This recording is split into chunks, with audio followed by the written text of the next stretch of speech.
Today, Greddy JZS 161 intercooler kit install. 2JZ GTE, manual Aristo, right-hand drive, 19-inch CR Kais. Ryan Benoit, the man behind the camera, the man behind the wheel, the man behind me. That sounds real gay. Got my back is more what I meant, and you know. It's a nice kit, I gotta say. It's a nice kit. Looks a bit higher quality than the Blitz kits that I normally rerun. Comes with this cool power steering cooler attachment. I don't know, very fancy. Hey Ryan, let's get a shot of this. Yeah, let's. You ready? Yeah. Oh. Whoa, it's so big. I know, right? You're gonna have lower intake air temperatures. Oh, good. So now you gotta make a video. Yeah, so you're gonna put the car up. Up and away. Why don't you tell us all about the aero of your car, Ryan? Oh, man. Seems to be every video you make about your car, people ask what the aero is, so. They also ask what the front lights are. Yeah, the fog lights, yeah. Yeah, that's a secret. Oh, okay. It's the veil side hood Nice. that I bought after it was in an accident and then it got fixed. That's the only way I could afford to have that hood because it's mucho dinero. It's a come up. Yeah, it's a big come up. The front lip is a walled front lip. There's a Jake. I was gonna go over there because Jake needs to talk to me, and you were still talking to the camera. But then I realized You have your mic on. I had the mic on, yeah. You okay? I was just telling you, I'm just heading up. Oh, okay. Jake's got to go make checkpoint deals. Yeah. That's fine. We're under the diff. We're lifting the car up. Things are happening. Why do you need a new lip for the crown? Well, we all saw that in the previous Falling About video, the last Falling About video. Maybe people don't care about drifting. They only care about JZSs. Well, I have a JZS, and it was drifting, so you should watch it. Now the bitch work is done. What's the bitch work? Putting it up? Put the front car up, yeah. Remove the bumper. All the work's bitch work if you're a bitch. Jerry, you've entered the match. Are you ready? Are you so excited to work on a 16 again? Yeah. I like them a little bit more lately. You know, have a little bit of reminiscing going on, but still probably will never get one. But Why do you like them a little? I think you're just saying that for people in the comments. no, honestly what it is I miss the feeling of the car, like of inside the car. I always loved the interior and the cocoon and the dashboard's super sick. It's like one of the sickest dashboard to center console combos of any Toyota sedan. It's better than I like the 110 a lot, but the Aristo kind of. I feel like the Aristo and the Celsior are like sort of just like the king. It's like Yeah, really long. they're so much nicer than like all the other ones. They are the best. Yeah, and but every time I open the door on one, I'm like, ugh. Like I would have this car, but I'd like literally just gut the entire door, everything. It's a funny criticism. All right, so what are you doing to get to the intercooler? What do you need to do? What are the steps? Remove the bumper, remove the old intercooler. Drip tray, you have to remove the drip tray so you can get the bumper off. There's 2 bolts by the headlight. There's 2 plastic clips by the headlight. There are 2 bolts right up here at the fender where the fender meets the bumper. Screws on the top, screws on the bottom, just get the bumper off, basically. Get the bumper off, get the old intercooler out, get the old intercooler piping out. You're gonna have to undo the fog lights before you take the bumper off.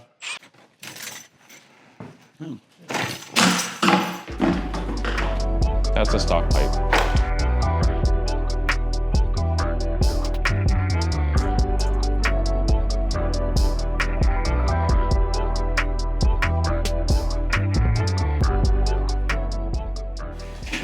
I've never had this bumper off. We can tell. Okay, where are you at? Bumper's off, rear bar's off. Basically just last removal of this guy connected to the engine. So this is the stock intercooler. As you can see, it's a side mount. It's like relatively thick, but it's also relatively small. So as you can see, this was the bigger unit. It's still quite thick, but it's also just has much more surface area. It is air to air, which is cool. This is also air to air, but this looks 10 times cooler than that, which you don't actually see. So I think you have to take the bracket off because it's the ballast is in the way of the thing. I remember that now. You can take off some sort of. There you go. Thank you. What is the hardest part of doing an intercooler install on this car? Don't know yet. Making it clean. Okay. Well, I mean, you could just butcher the install, just like shove it in and all the hoses and stuff. But also, it's like a kit made for this car, so it should be fairly straightforward. Yeah. But also, it's like a kit made for this car, so it should be fairly straightforward. We definitely recommend just buying a kit for your car, like if you have a JDM car or a car that came in Japan and Greddy or Blitz or whatever makes a kit for it. They're always like pretty good. Sure, you can get, you know, like a treadstone core or some sort of core and then add the piping all yourself and stuff, but this should literally just bolt right into this car and we'll be up and running in like 2 hours versus 2 days. So as you can see, this is the power steering cooler. It's just like a hose. So this basically comes with some extra hose and we'll delete this guy and I think this goes somewhere there. I don't know what happens to this guy, probably nothing. But this was a problem on my car. It's an interesting spot. But yeah, you usually have to like bend in the AC line a little bit, change this guy a little bit, move that guy a little bit, and then you're good to go. I'll get the pliers. All right, Jerry, tell me what you're doing now. Taking everything off.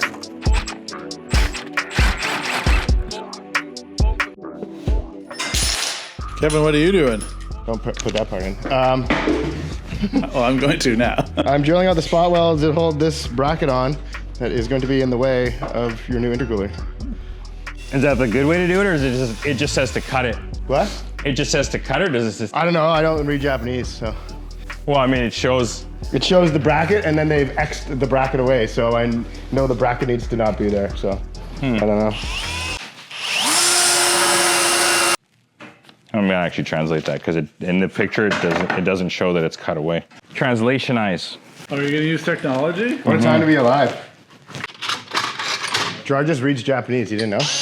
All those years of VIP style. VIP style. Well, what do they call it in Japan? VIP style? That's the name of the magazine. All right. Yeah. I don't know why I kept thinking it was like Bipu something. Well, Bipu Stayuru, sure. Cut You do read Japanese. Yeah, cut and process the oblique part of the genuine reserve tank stay. Pay attention to the safety. Oh, yo. Please deburr the process area well and be sure to repair it with paint and to prevent mackerel. You don't want mackerel. Right, mackerel would be bad. But mackerel is bad. Tuna would be okay. Bullshit, asshole. No one likes a tuna here. So I gotta cut the bottom half off and then a little notch out of the top there. Where'd you go? I like how they give you a measurement. They just give you like a, just cut it sort of there. That's the move. Oh, I think you just cut out, okay, so you just cut away the flange, I see. I have to process with paint so the part doesn't get mackerel. So I'm gonna set up my paint booth here. Done. Okay, I'm gonna grind for 10 seconds here. I'm gonna grind for the rest of my life. I like how you're safe with the glasses and everything. Yeah, all right. I ground away from myself. That's safe, right? Yo, it says Ryan Hosement Processing and Installation. Please cut and attach oblique Ryan? part. Is that line? Ryan? Yeah, Ryan Hosement. Please attach outdoor air sensor when installing the Ryan Hosement. Oh, I get it. Reinforcement. Reinforcement. Reinforcement. I need to get some reinforcement kit. And then you add the hose, outside air sensor. And you have to cut the oblique part of the bumper. I was gonna Photoshop a picture of me riding a horse right now and put it in the video. Ryan Horseman? Ryan Horseman. Yeah. And mint, and I'll be holding like a mint. Yeah. Make sure you cut this way.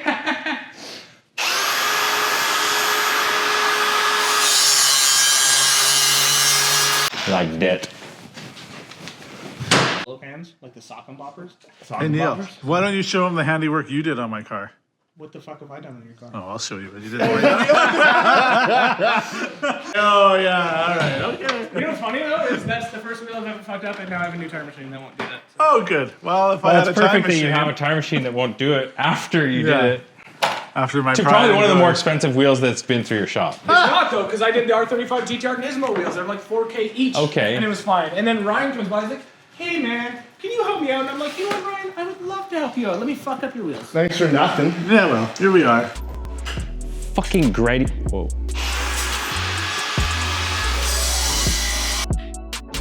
No, I just need to see where the holes are gonna be. Okay. Well, we have to make some mounting holes because I guess they decided to mount it in a different spot. Even though there are 4 other holes here, they just didn't want to use them, so. All right, Jerry, what are you doing? I'm installing some brackets that will receive the intercooler welded on brackets. They will receive. They will. Little update from Kevin. What's he got going on? I just cut the stock power steering cooler pipe so we can get it out of the way so Gerard can put that intercooler on. After that's all done, we will attach the one from Greddy. Also, I believe I've lost the magnet that held my mic. Yeah, just clip it. So it's not ruffling around in your pocket. Ruffling. Mark ruffling around. And okay, honestly, these instructions kind of fucking suck. Okay, what is the struggle you just ran into? Well, it says I'm supposed to use these M10 bolts on the bottom of the rad support, and there are no holes that are threaded. There are no holes at all. And it says if there's no holes, you make them, but I'm not really sure how I'm supposed to thread this into sheet metal. And also, I don't exactly know where the holes go, so now I have to put this all together, mount up the intercooler with the rest of the mounts, and then see where these actually go, not just generally. And then use a riv nut or something. Maybe just figure it out. Oh, I'm just supposed to shove the nut in here. Yeah, you just put it through. Oh, what? Okay then. Sure. All right, what did you just learn? Well, okay, so there's an area here that's flattened, and that's where I'm supposed to make the hole. And it included nuts, so I guess I'm just supposed to shove the nut in through here and tighten it, somehow holding it. Yeah, you know, like that. Sometimes you gotta just put stuff up and then take a look, and put stuff up and take a look, you know? Yeah, so Yeah. I'm just gonna use the one mounting hole that is actually correct. So they have given me the correct length of hose. I just have to make the cut in the correct spot now. Measure twice. Measure twice. Excellent advice from Sage Ryan. All right. How easy would this be to do in your driveway? Not. I mean, you'd have to be proficient Yeah. and have a good set of drill bits. Yeah. What do you think is the most important tools to have on this job? Mental Knowledge. clarity. You always say knowledge. I mean, knowledge is your most important tool ever. Because otherwise, how the fuck, like these instructions, not only are they in Japanese, but they're pretty vague. Yeah, they're not the most helpful. Like you have to know what the intent is of the actual instruction. Okay. And also you have to know how the intercooler is supposed to be mounted. Because you could definitely mount it like really poorly. 100 different ways. Yeah, Well, I mean, that's the other thing though, is like, you could scab this thing in and call it done. It would work. Yeah. But it'd be real shit.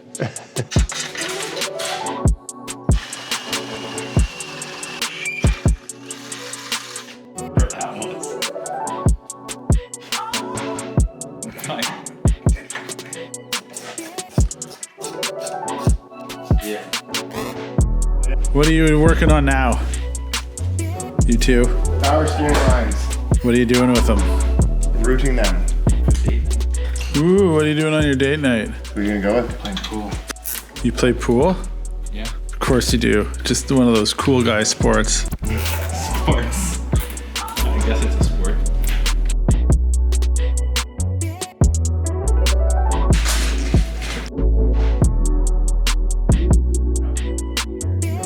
This is a rebar. They call it a rebar. You know why? There are many rebars like it. Yes, but this rebar is mine. It's actually not. It's Ryan's. It's Ryan's piece of shit rebar. Why is it a piece of shit? Because it's steel and heavy. And doesn't need to be there. Well, it does because Ryan sucks at driving. I don't think that's entirely You're true. going 50-50 on this car. All right, so was a long rebar time goes here, intercooler's there. Intercooler and rebar can't occupy the same space at the same time. So, have to remove rebar. We're gonna end up with little bumperettes, like they would have on a JDM A86. No front rebar. This is 100% legal, by the way, in case anybody cares. Or Yes. is asking. Just ask your local law enforcement if your bumperettes are legal. So obviously most people just have one of these machines at home. Yeah, exactly. Just throw it up on your bandsaw, Make a cut.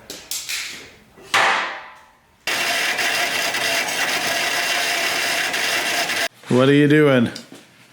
This is the coolant reservoir. It's going to go behind the intercooler in front of the AC condenser. It's really hard to get in, but I'm going to try to put it in now that I've cleaned it because it's disgusting.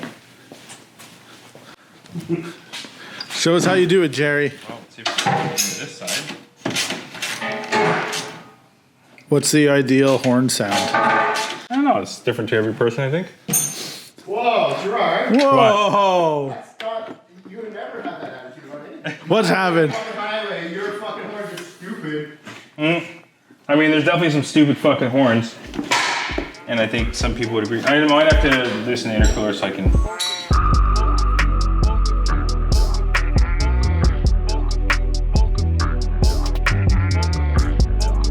Hey yo, let's put these hoses right where they need to, where the fucking pipe needs to go, bruh. That is too big. What is too big? Is that a reducer? Can you just give me the next size hose down if there is one? 3 of them, please. Is there any notes about putting the piping in? So someone having this kit and Yeah, install? make sure it doesn't touch anything. So you just follow the instructions for which pipes go where, though, right? Essential. We just figured it out on our own without following instructions. Is there one last reducer left? So yeah, when you put it on the pipe, basically you don't want the coupler like this or like this. You know, you want it evenly spaced in between. This little rolled bead roll or barb or whatever you want to call it, it's going to prevent or help prevent the coupler from coming off. So you're going to want the clamp on this side, on the flat portion of the pipe. So that when it's clamped on, it's preventing the coupler from coming off. Yes, Jerry. So basically you just have to line up all the intercooler piping and couplers with where they go. They are labeled in the instructions on the first page, but they didn't label the bags, so you kind of have to like line it up, figure it out. The hot side generally It's smaller. a lot smaller piping than the cold side. So yeah, here we go.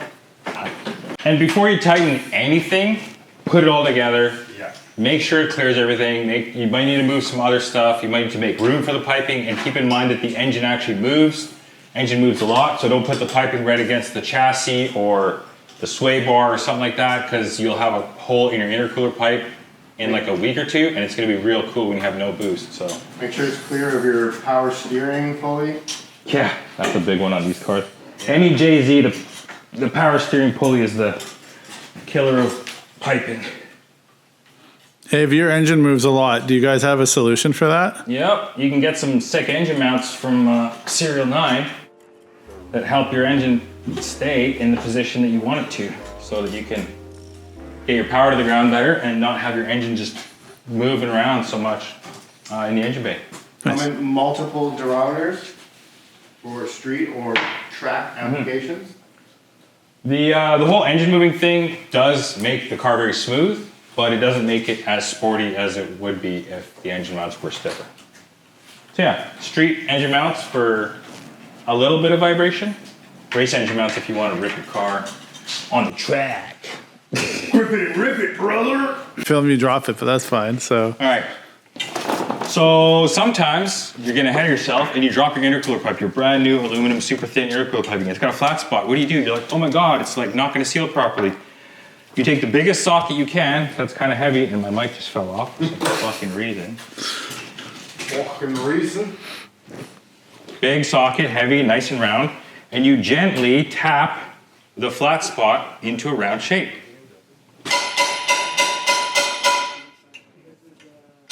Some people might say, oh, like these Chinese Greddy or Blitz intercoolers, they suck. You can't make power with them. You need to buy like this super duper 4-inch thick core. I mean, no doubt that core is probably better than this, but we've made over 600 horsepower with this exact intercooler. In fact, it was like all dented up and had like... It was real rough. It came out of a wrecked car, and it still made 600 horse, so... Don't believe those people that say, you have to buy this like crazy intercooler. All right, I think we're good. Top of the guy on the bottom. Whew, I'll be the top, man. All right. I just want something very simple out of life, and that's to be able to do whatever I want, whenever I want.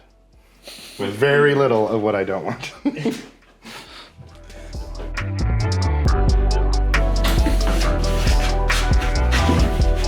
All right, Jerry, what are you doing? I'm just covering the pipes because when you need to cut the bumper and put it on and take it off a bunch of times, it's like generally scratches the shit out of the pipe. And we don't want scratched out pipes on our brand new intercooler. This part here needs to be trimmed back. Maybe even this. Also, like, this is already trimmed. So this might totally 100% be in the way. Mm-hmm. So that's cool, maybe. That's gonna be a pretty big deal. Mm-hmm.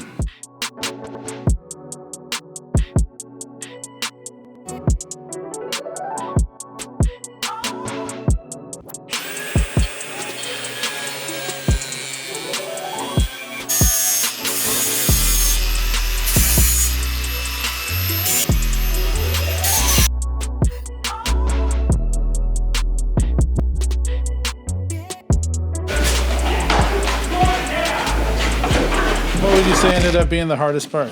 Dealing with Cedric. The hardest part is probably trimming the walled lip and bumper to fit the intercooler with these custom fog lights. I mean, that's usually the most time-consuming thing. It kind of always takes a while. Like, you just gotta play with it and fiddle with it and try it and take it off and put it back on. Do it like 10 times, 20 times. And just when you think you're done, you're not. So then you have to like do it again.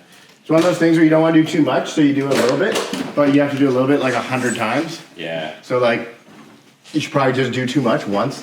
Yeah. Every time you look at your car, I'd be like, oh, was I thinking, why did I do that? Yeah. I mean, it looks nice. Nice and plus. Got those typical JDM blue couplers, you know? You gotta have the blue couplers. Surprised they don't say Greddy anymore. Yeah, I was kind of surprised they didn't have some brand new either.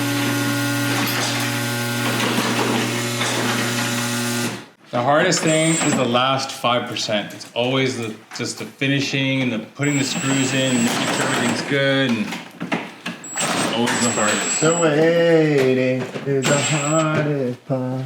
If you keep singing that, we'll have to pay, we won't be able to monetize the video. When is the right time to put a front mount intercooler on your car? You buy it. First mod? I mean, It's not a bad first model. there's not a reason you shouldn't put a front mount intercooler in your car. Unless for some reason you're trying to go for like a sleeper loader. Some stupid thing. So it's a must-do mod for anybody who has a turbo. Pretty much, yeah.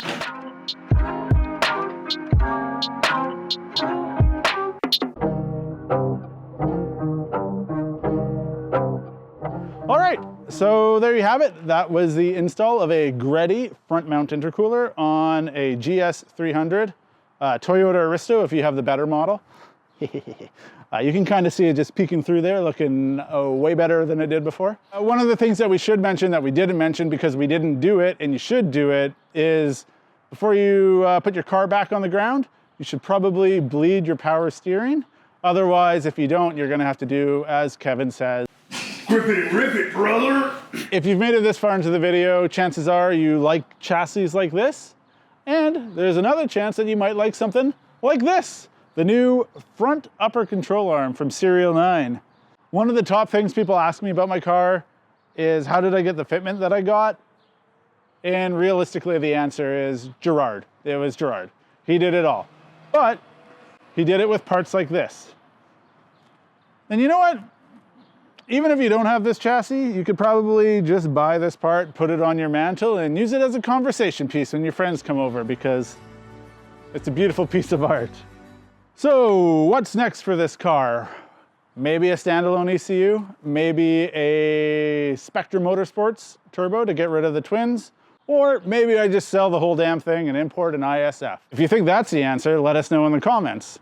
If you think I shouldn't sell this car and I shouldn't buy the cheapest 911 I can find, go ahead and keep that to yourself. Anyway, usually these videos would end with some type of testing, but I don't think we're far enough along in the process to get any cool results. So instead, I'll just go take some cool shots of the car somewhere doing something. Bye-bye.